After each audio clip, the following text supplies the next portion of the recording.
הופה, הכתרה! מה שמעתי, הכתרה? איזה אתה רואה?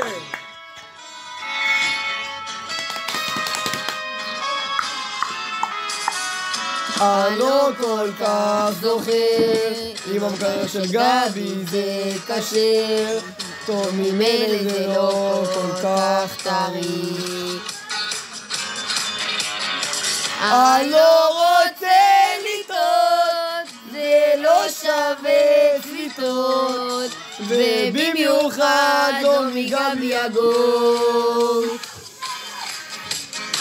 אבל אין שום דאגה כי יש אוחנה בסביבה. נבטים חמודים כל היום מתלהבים, לא יודעים שהם כל כך קטנים, כן הרואה הם התותחים. אתה רואה? שירה בטוחה שיהיה הכי קשוחה, וכולם ממש מעריצים אותה, אבל היא כל כך טועה. טועה!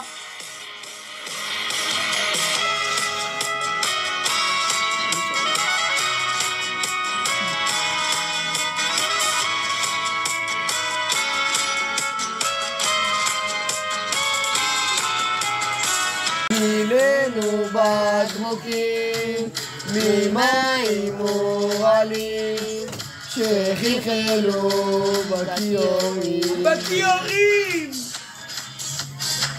שטפתי את הרצפה עם מים של אסלה, לזה קוראים שטיפת סליל. אסלי!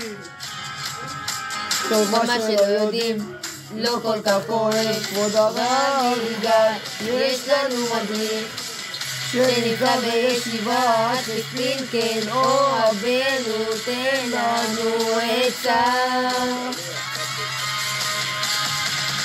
איך מתפללים כשכולם כל כך חופרים, אולי בזה אפשר להשלים את חיים, כן תסמס לי ואז אני אדע מהי לי נקודה. תהיה לסניף ביום שבת, אבל בכלל אין פה אף אחד חוץ מצופיה וימיני הנחמד, אבל נראה לי כאן מאתמול. טוב, אולי זה לא נחמד, אבל יהיה פה מיוחד. הרואה המלכים, את ההכתרה עושים, הם פשוט כל כך טובים, כן, אבל חכו, כי השיר עוד לא נגמר. אז קבלו לכל מי שעדיין מפקפק, קבלו אותם, כן, כבוד רבנו והרבנית, שיחיו לעולמים.